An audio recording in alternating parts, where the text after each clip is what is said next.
So alright guys, butterfly love के 11वें episode में आपका स्वागत है। पिछले एपिसोड में आपने देखा था कि रुई जो है वो प्रेग्नेंट हो गई है। ऊपर से अपनी प्रिंसेस जूहू जो है उसको ये भी पता चल जाता है कि उसका ब्लड खास ब्लड किरण ब्लड है।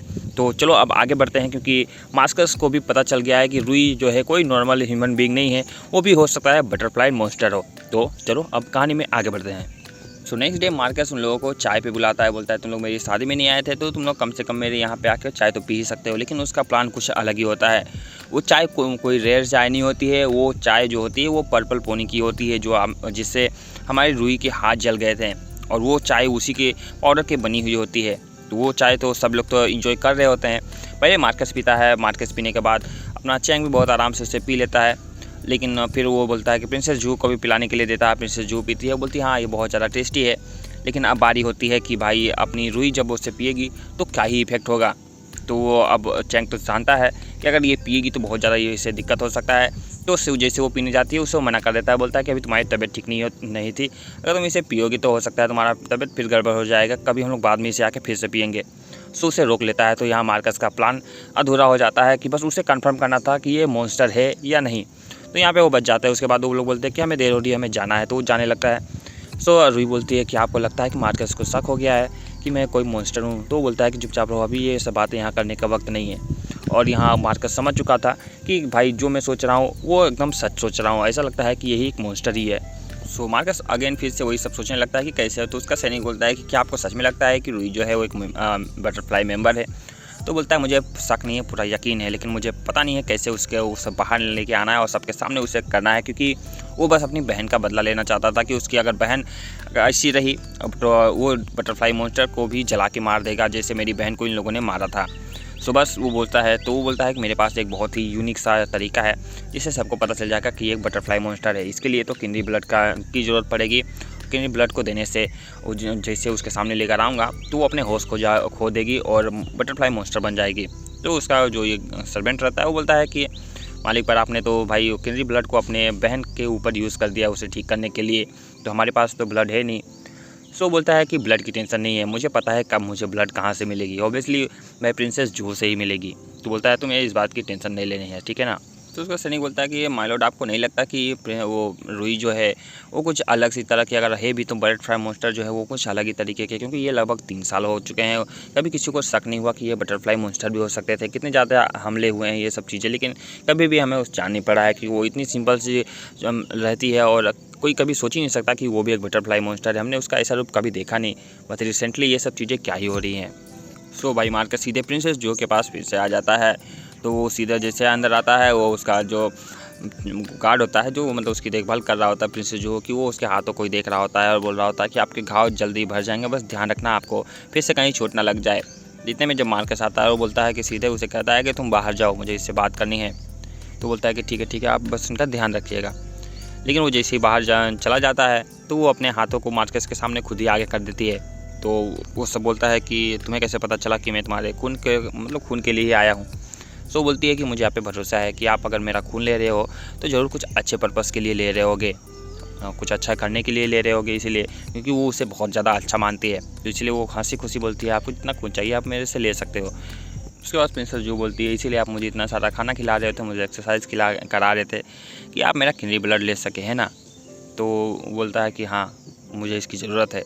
तो उसके बाद वो अपना राइट हैंड आगे करती है, क्योंकि वो लेफ्ट हैंड में तो ऑलरेडी घाव लग चुका होता है। तो बोलता है कि मेरे इसमें घाव लगा हुआ अभी भरा नहीं है, आप इसमें से ले सकते हो। तो मार्कस जैसे ही उसे पकड़ने जाता है तो उसे पीछे खींच लेती है।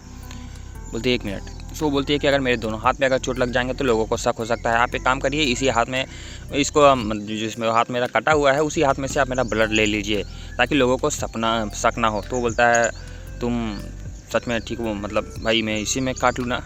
तो वो बोलती है हाँ बिल्कुल। फिर वो जैसे उसमें काटने जाता है वो फिर अपने हाथ खींच लेती है। तो फिर बोलता है कि क्या हुआ। तो बोलता है 1 मिनट रुको। उसके बाद वो एक बर्तन उठाती है और बर्तन को उठा के फोड़ देती है। बोलती है कि अगर ये मैं इसे फोड़ देती हूँ तो बाहर शक हो जाएगा कि जैसे कुछ गिरा है और जिससे मेरे हाथ कट हो गए हैं, तो लोगों को शक नहीं होगा। सो वो बोलता है कि मतलब भाई तुम इतने आराम से आगे कैसे दे सकती हो। तो वो वही बोलती है कि मुझे आप पे भरोसा है कि आप ज़रूर इसे कुछ अच्छे काम के लिए यूज़ कर रहे होगे। सो लिटरली वो भी एक दर्द को सोचने लगता है कि ये मेरे बारे में कितना सोच रही है, इसे ज़रा भी परवाह नहीं है कि मैं इसका खून ले रहा हूँ, बस इसे ये है कि किसी को और को शक ना हो, और ये तो बड़े आराम से मुझे अपना खून दे रही है। तो एक पल को प्रिंसेस जूहू को देखकर मार्कस सोचने लगता है कि ये कितनी ज़्यादा अच्छी है, लेकिन और मुझे भी लगता है कि शायद ये अब इसका हाथ ना काटे कि यार ये इतनी भोली है।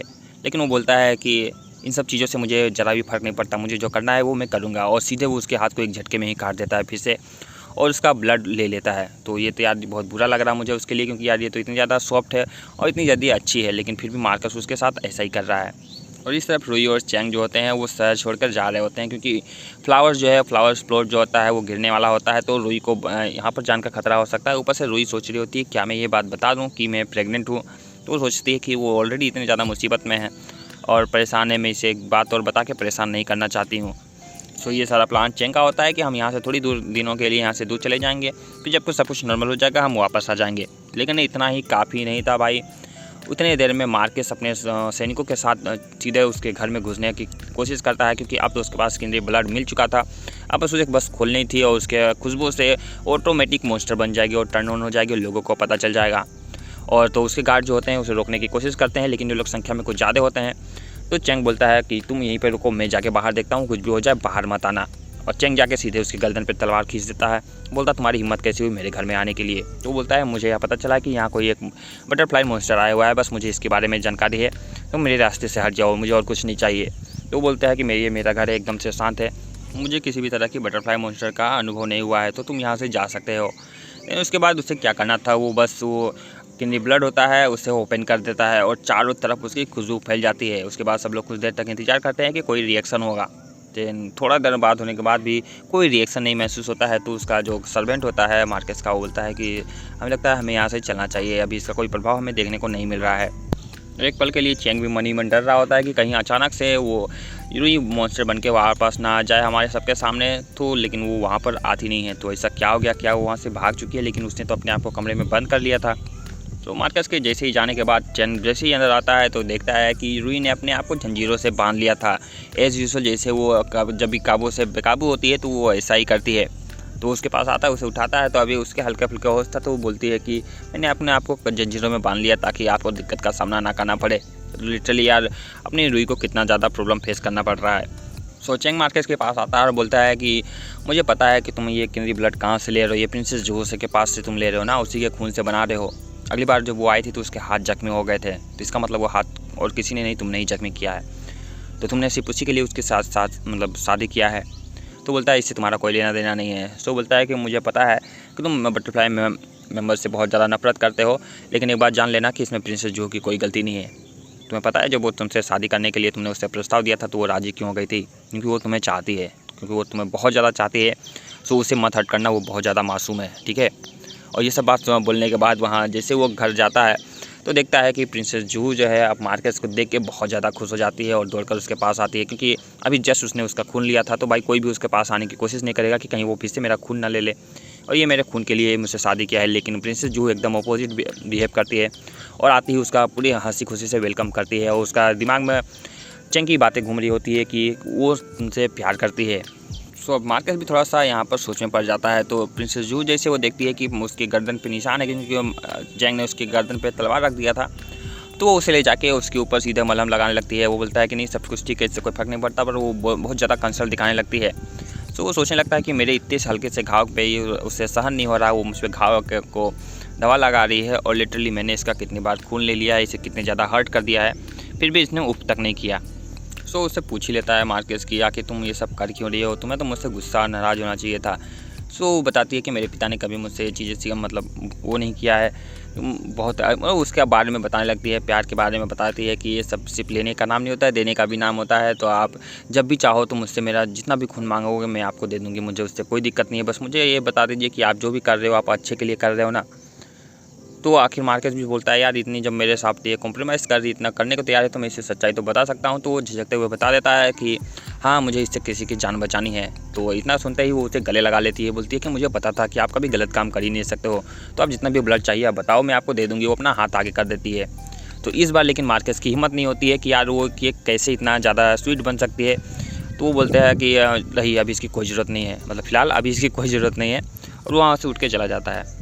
तो रात को मार्कस को अब नींद नहीं आ रही होती है, वो ये सब चीज़ें के बारे में सोच रहा होता है कि यार इसकी क्या गलती है, लेकिन ये इतना कॉम्प्रोमाइज़ कर रही है, ये क्या सच में इतनी ज़्यादा स्वीट है। वो देखता है कि वो कितनी अजीब तरीके से सोई हुई है, क्योंकि वो तो प्रिंसेस है, बेड पर फैल के सोने की आदत है और वो छोटी सी जगह पर जैसे तैसे सो रही है। तो वो वही देखता है उठ के, तो बोलता है कि ये कैसे सो रही है।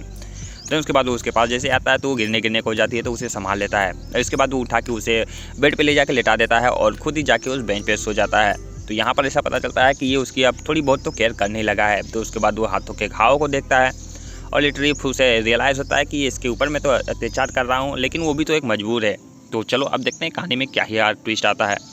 अगले सुबह रुई को भी होश आता है और चैंग उसके बगल में ही सो रहा होता है और ऐसा लगता है कि यार चैंग सच में रुई को कितना चाहता है। तो रुई उठते ही वो भी देख रही होती है कि मैं चैंग को कितना ज़्यादा परेशान कर रही हूँ, मेरे ज़्यादा से परेशान हो रहा है। तो जैसे वो उठती है तो चैंग भी उठ जाता है। उसके बाद बोलता है कि तुम अपने आप पे कितना अत्याचार कर रही हो, तुमने अपने आप को जंजीरों से बांध लिया है। ये तो मुझे उसी दिन की याद दिला रहा जब तुम 7 दिनों के लिए गायब हो गई थी और मरने का अनुभव करके आई थी 7 दिनों के लिए, और मैं तुम्हारे लिए कुछ भी ना कर पा रहा। तो वो बहुत ज़्यादा टेंशन में हो जाता है और साथ ही साथ वो बोलता है कि अब चाहे जैसी भी हो जाए, मुझे तुम्हारा नॉर्मल ह्यूमन बीइंग बना के रहूँगा, मुझे जितना जल्दी हो सके तुम्हें इंसान बनाना है, मैं तुम्हें और कष्ट में देखना नहीं चाहता है। तो ये यहाँ पर प्रिंसेस अपनी रुई सोचती है कि क्या मैं अपनी प्रेगनेंसी के बारे में इसे बता दूं, क्योंकि और भी ज़्यादा परेशान करना तो समझ रहे हो ना कि कहीं अचानक से इसे पता चला तो वो और भी ज़्यादा परेशान हो जाएगी। तो वो बोलती है कि मुझे आपसे बहुत ज़रूरी बात बतानी है। तो बोलता है कि क्या है, बताओ मुझे। सो बताती है कि मैं प्रेग्नेंट हूँ, मैं माँ बनने वाली हूँ।